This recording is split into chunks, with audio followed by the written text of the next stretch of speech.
Avec mon premier garçon, bon, j'étais jeune papa, je ne savais pas trop comment faire, comme beaucoup de parents. Et j'avais moins de facilité qu'avec le deuxième, qui est plus petit, et moins d'expérience. J'étais surprotecteur déjà.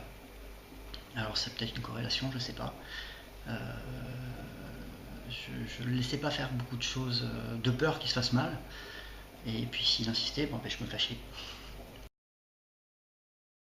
Je pense que l'environnement aussi a changé parce que j'ai changé d'emploi, moins stressant. Je pense que le contexte a beaucoup joué aussi, ce qui m'a permis de me poser et de voir les choses différemment, d'être plus à l'écoute du petit dernier et de prendre le temps. Le plus grand finalement profite de maintenant de cette plus grande latitude que je donne au petit et en profite aussi. Il n'hésite pas à faire des choses qu'il n'aurait pas osé avant. Voilà. Parce que son petit frère, lui, n'hésite pas, puisqu'il n'a jamais eu les barrières que j'avais mis au plus grand. Pour toi, ça participe à une confiance en lui? Ah oui, complètement. Tu le vois au quotidien? Oui, bien sûr. Ça lui permet de prendre confiance. Il a un problème de confiance. Et je suis conscient que c'est aussi dû à ce qu'il a vécu petit.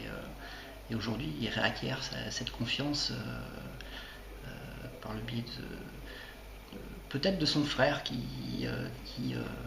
il le voit faire, donc il se dit bah voilà, j'ai le droit maintenant, alors je fais aussi. Et oui, il fait beaucoup plus de choses, même dans les jeux par exemple, dehors, il prend plus de risques, ce qu'il ne pouvait pas faire quand il était petit parce que je ne le laissais pas faire. Son petit frère qui est beaucoup plus casse-cou que lui fait énormément de choses et du coup lui prend le même chemin alors que c'est l'aîné. Pour moi, l'éducation bienveillante, c'est permettre à son enfant de s'épanouir librement, de se construire, mais en veillant à ce qu'il ne se fasse pas mal.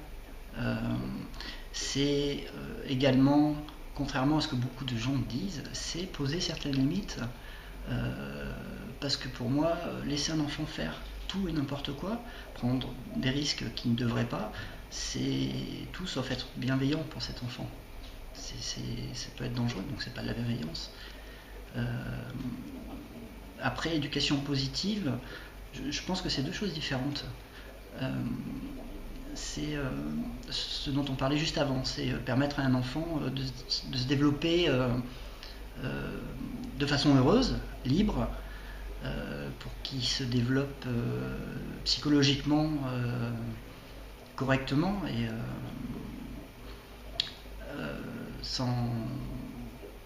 peut-être sans qu'il ait l'impression d'avoir des limites, mais il en a quand même. C'est du bon sens.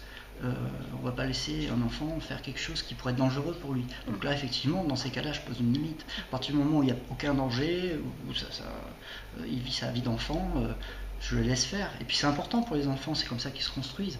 Ils ont besoin de regarder, de chercher leurs limites pour se développer.